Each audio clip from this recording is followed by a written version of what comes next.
The Life-Changing Magic of Not Giving a Fuck by Sarah Knight. Picture this. It's Tuesday night, you're in your pajamas, scrolling through your phone, perfectly content with your couch and your snacks, when suddenly it appears. An invitation. Maybe it's a baby shower for your second cousin who you last saw at a wedding in 2019. Or perhaps it's Tim from accounting's karaoke birthday bash. You know Tim. He microwaves fish in the break room. And just like that, your stomach drops. Not because you're heartless, but because you're exhausted. You're already stretched thinner than the plot of a romantic comedy, and the idea of spending your precious Saturday afternoon decorating onesies and making small talk about diaper brands sounds about as appealing as a root canal. But here comes the guilt, right on schedule, the little voice that whispers, "You really should go." So what do? You type back with fake enthusiasm, "Sounds amazing, wouldn't miss it," and then spend the next 2 weeks fantasizing about catching the flu. Sound painfully familiar? Then congratulations, you've discovered one of the fundamental truths of modern existence. We're all drowning in a sea of obligations. We're spending time we don't have, with people we barely know, doing things that make us want to fake our own deaths. We say yes when every fiber of our being is screaming no. And why? Because we're absolutely terrified of what people might think of us. We don't want to be labeled as selfish or flaky or that person who doesn't show up. But here's a wild thought. What if there was a better way? This question is at the beating heart of a book that became an international phenomenon. Translated into over 30 languages and sold by the millions to exhausted, overcommitted people across the globe, this book is called The Life-Changing Magic of Not Giving a Fuck. The author, Sarah Knight, used to be a high-powered editor in the cutthroat world of New York City publishing. She was the poster child for success, a perfectionist extraordinaire.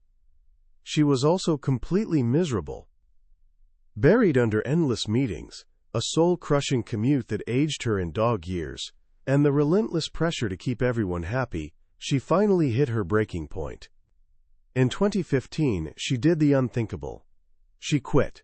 Walked away from 15 years of climbing the corporate ladder, and in doing so, she stumbled upon something extraordinary. The revelation wasn't just about her terrible job, it was about how she was living her entire life.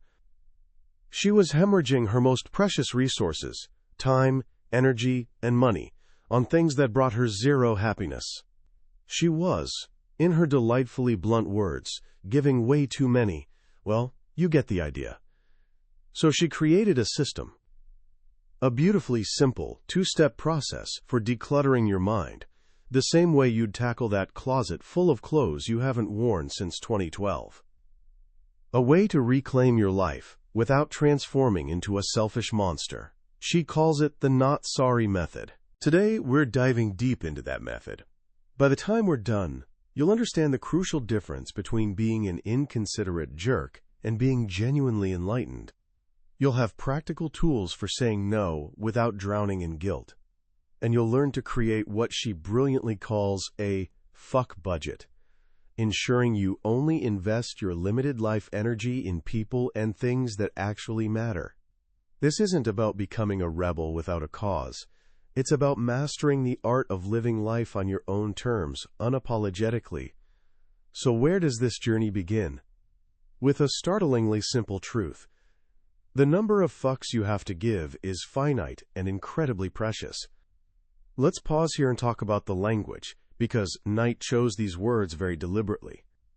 When she talks about giving a fuck, she's not simply discussing caring about something. She defines it specifically as spending your time, energy, and money. Think of these 3 things as the actual currency of your existence. Every morning you wake up with a certain amount in your account. And every single choice you make, every yes that escapes your lips, is a withdrawal. Here's the problem. Most of us are absolutely terrible at managing this account. We're like drunk gamblers in Vegas, throwing our currency around without a second thought. We say yes to that camping trip with screaming toddlers, yes to helping that friend move again, yes to reading that mind-numbing book for book club that we all secretly hate. We do it because of guilt, obligation, or sheer anxiety. We're petrified of disappointing people. And then we wonder why, at the end of the day, we're completely bankrupt, stressed out, anxious, and utterly depleted, with nothing left for the things we actually want to do. This vicious cycle is exactly what the NotSorry Method was designed to break. It has just 2 steps. 1. Deciding what you don't give a fuck about. 2. Not giving a fuck about those things. It sounds almost laughably simple, right? But that's where the magic lives, in the execution. And before you can even start, there's one absolute, non-negotiable prerequisite. You must stop giving a fuck about what other people think. This is the moat around the castle of enlightenment. As long as you're obsessing over other people's opinions, you'll never taste freedom. Knight argues that we waste an absolutely staggering amount of energy trying to control something utterly beyond our power, what's happening inside someone else's skull. But here's where it gets interesting, and this is the secret to doing this without becoming a monster. She makes a brilliant, life-changing distinction. There's a massive difference between someone's feelings and their opinions. You should always consider people's feelings. Don't be cruel. Don't deliberately cause pain. That's just basic human decency. But their opinions are not your responsibility. You have every right to disagree with someone's opinion, and you definitely don't have to spend your precious life currency trying to change it or live by it. Knight illustrates this with a hilariously perfect example. Imagine a friend starts selling homemade, all-natural peanut butter. She's passionate about it, maybe too passionate. She keeps inviting you to peanut butter parties, which sound exactly as thrilling as they are. The thing is, you've tried it, and you think it tastes like something you'd use to patch drywall. You prefer the processed, sugary stuff that's probably slowly killing you, but at least it's delicious. Your friend has an opinion that her peanut butter is amazing. You have an opinion that it's basically edible cardboard. Neither of you is objectively right or wrong. But you feel this crushing pressure. You don't want to hurt her feelings by telling her that her passion project makes you gag. So what do? You're about to hand over $20 for a jar of expensive goop that'll sit in your pantry until you move and throw it away. This is exactly where the NotSorry Method swoops in to save you. Instead of lying or begrudgingly buying the peanut butter out of guilt, you can be both honest and polite. You don't say, "Your peanut butter tastes like failure." That would hurt her feelings unnecessarily. Instead, you make it about a simple difference of opinion. You can say something like, "I'm so glad you found something you're passionate about. To be completely honest, all-natural peanut butter just isn't my thing, but I genuinely hope it goes well for you." You've respected her feelings by being kind, but you haven't given a fuck about her opinion. You've saved your time, money, and energy, and you have absolutely nothing to feel sorry about. You are, quite literally, not sorry. This brings us to the 3 types of people who don't give a fuck. Understanding these categories is essential to finding your path. First, we have children. Children are absolute masters of not giving a fuck. They don't have to give any. Their needs magically get met. They have 0 life experience, and society's nonsense hasn't been piled on their shoulders yet. They'll spill yogurt on themselves and demand ice cream for dinner without a shred of self-consciousness. They exist in this beautiful, blissful state of pure freedom. We can admire their approach, but we can't be children forever. Second, there are the assholes. Assholes don't give a fuck because they're fundamentally wired to get what they want, regardless of who they have to trample. They're the ones talking loudly on their phone in the quiet train car. They never use turn signals. They tip exactly 0% and think it's funny. They're not liked or respected. They're merely tolerated or avoided. This is definitely not the goal. The NotSorry Method is about getting everything you want, while still being someone people actually want to be around. Which brings us to the 3rd category, the Holy Grail, the enlightened. The enlightened person has achieved that childlike state of not giving a fuck, but with the self-awareness and wisdom of a functioning adult. They're honest, but they're also kind. They understand the crucial difference between feelings and opinions. They know how to decline an invitation to a Renaissance fair without making their friend feel like garbage. They'll send a lovely thank you note for the lake house weekend. But they don't feel obligated to suffer through activities they despise. They've mastered the art of giving fewer, better fucks. So how do we join their ranks?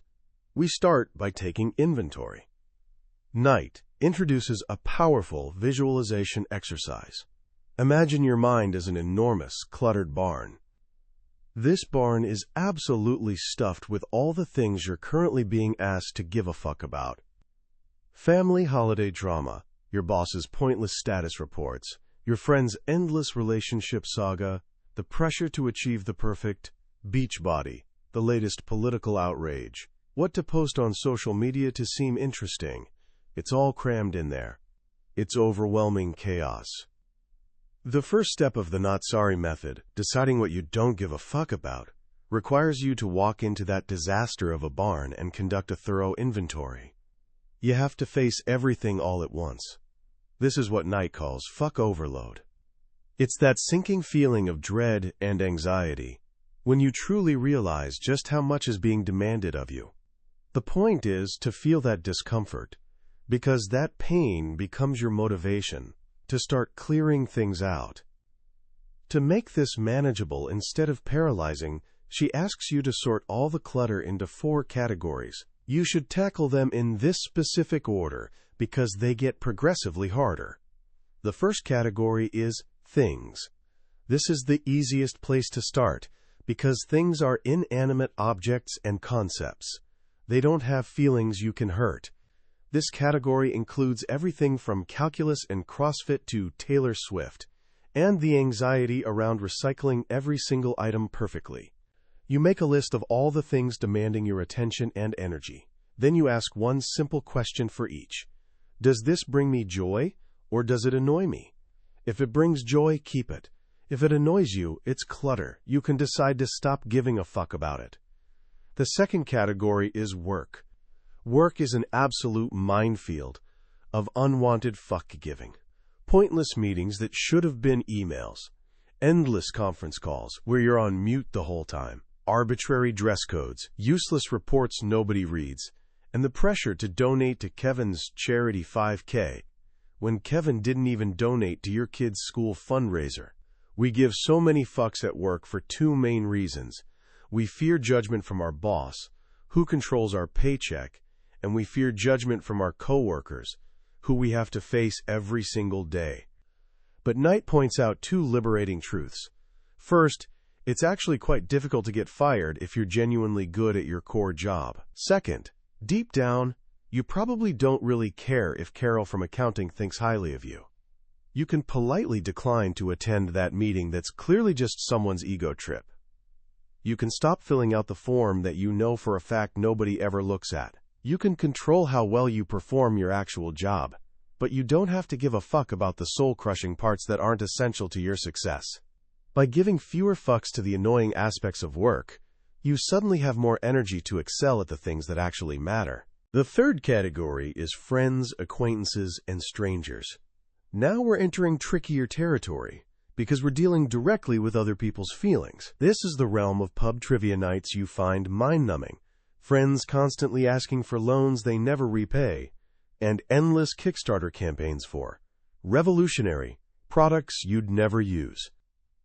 To navigate this minefield, Night introduces 2 of her most powerful tools. The first is setting boundaries. Sometimes a boundary is invisible, like deciding you'll only hang out with the friend whose dog has absolutely 0 manners at a neutral location, not at their house where you'll get covered in slobber. Other times, boundaries need to be stated directly and clearly. This leads to the second, and arguably most brilliant tool, the personal policy. A personal policy is basically a magic wand for gracefully escaping unwanted commitments. It transforms a debatable opinion into an unarguable rule. Let's revisit that friend asking you to fund their Kickstarter. Saying, "I don't think your kazoo business is going to work," is an opinion, and it will absolutely hurt their feelings. But what if you said, I have a strict personal policy against donating to crowdfunding campaigns. If I support one, I feel like I have to support them all, and I just can't afford that. Who can possibly argue with that? It's not about them or their project. It's your policy, your rule. It's honest, it's polite, and it completely shuts down the conversation without any hard feelings. You can have a personal policy against karaoke, breakfast meetings, or any activity that consistently drains you. It's one of the most effective ways to stop giving a fuck without being a jerk. This category also includes the delicate minefield of other people's children. If you're not a parent, it can feel absolutely impossible to decline a toddler's birthday party without seeming like you hate joy itself. But Knight, through a hilarious and eye-opening survey of actual parents, reveals a glorious secret. Most parents don't give a fuck about other people's kids either. They're so consumed with managing their own tiny humans that they genuinely don't have the energy to care about your parenting choices, your attendance at parties, or really anything beyond their immediate survival. As long as you're polite about it, you can almost always get a pass. The final and most challenging category is family. Family, Knight declares, is like the IRS. It exists specifically to mess with you. Family runs on industrial-strength guilt. The pressure to give a fuck is immense, supposedly justified by shared DNA. But one of the fundamental principles of the NotSorry Method is choosing your commitments rather than succumbing to obligation. You don't get to choose your family, but you absolutely can choose how you interact with them. This is where all your tools must work together in perfect harmony. You have to separate your family members' feelings from their opinions. You have to be honest and polite when you tell your conspiracy theorist uncle that you're not going to debate politics over Thanksgiving turkey. You have to establish personal policies, like the brilliant 3-year holiday rotation system she and her husband created, to fairly divide time between families without anyone feeling slighted. Family is where you may occasionally have to accept that sometimes. You just have to suck it up and give a fuck you'd rather not give. But even then, Knight offers a clever strategy. Build in performance bonuses for yourself. If you absolutely must attend that dreadful family reunion, schedule yourself a massage the next day. Consider it your family paying you back for the fuck you just reluctantly gave. After you've worked through all 4 categories, you'll have 4 extensive lists. Now comes the satisfying part. You take a giant black marker, and for everything that genuinely brings you joy, you leave it alone. But for every single item that annoys you, every obligation that fills you with existential dread, you cross it out. And as you do, you say a quiet, ceremonial, fuck you to each one. This is step 1 complete. You have now officially decided what you don't give a fuck about. Step 2 is where the rubber meets the road, actually not giving those fucks. This is where you start witnessing the magic unfold in real time. Every fuck not given is something valuable gained. The holy trinity of gains are time, energy, and money. When you stop giving a fuck about attending baby showers, you gain an entire Sunday afternoon to yourself. That's time. When you stop giving a fuck about arguing with random strangers on the internet, you gain mental clarity to focus on your actual goals. That's energy. When you stop giving a fuck about buying a new outfit for every single event, you can finally save for that trip to Italy you've been dreaming about. That's money. Knight suggests starting small with what she calls threat-level yellow fucks, the easy ones that only affect you personally. Unfollow that person whose posts make your blood pressure spike. Stop worrying about achieving some magazine-perfect body. Then you progress to threat-level orange, politely declining to help your friend move for the millionth time. Finally, you tackle threat-level red, the really hard ones, like saying no to being in a destination wedding that would bankrupt you. She even provides a series of brilliant diagrams called the Honesty and Politeness Matrix to help navigate these socially complex situations. The matrix has 4 quadrants: honest and polite, the goal; the not sorry sweet spot; honest and impolite, the asshole quadrant; dishonest and polite, the coward's corner, which breeds resentment; and dishonest and impolite, which is just baffling behavior. By plotting out your potential responses, you can clearly identify the best path forward. Ultimately, the goal isn't to reach 0 fucks. That's not enlightenment. That's apathy or depression. The goal is to clear away the clutter, the pointless obligations, the soul-sucking annoyances that are draining your life's currency, so you have an abundance of time, energy, and money to invest in things that genuinely spark joy. It's about giving fewer, but significantly better fucks. You stop drowning in things you have to do and start thriving with things you want to do. In doing so, your life doesn't just become clearer, it becomes richer, happier, and authentically yours. You actually become a better friend, partner, and person, because the fucks you do give are given freely, with genuine joy and enthusiasm. That is the life-changing magic. As we wrap up our journey through Sarah Knight's wonderfully irreverent philosophy, it's worth reflecting on why this book struck such a powerful chord with millions of people worldwide. On the surface, it's a hilarious, profanity-laced parody of minimalist lifestyle guides. But underneath all the humor and deliberate shock value lies a profoundly serious and liberating message for our chaotic times. The book's greatest power is the permission it grants us, permission to be imperfect, permission to say no without elaborate excuses, permission to value our own well-being without guilt. In a world that constantly demands more from us, more productivity, more social engagement, a more carefully curated life for social media, this book is a radical act of self-preservation disguised as comedy. What I find most brilliant is how Knight completely reframes the concept of selfishness. We're conditioned from childhood to believe that putting ourselves first is somehow morally wrong. But she argues persuasively that taking care of yourself first is like putting on your own oxygen mask before helping others.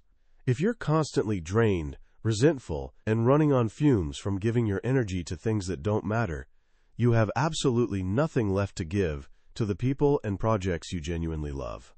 Viewed through this lens, not giving a fuck isn't selfish at all. It's actually a prerequisite for being a truly giving and happy person.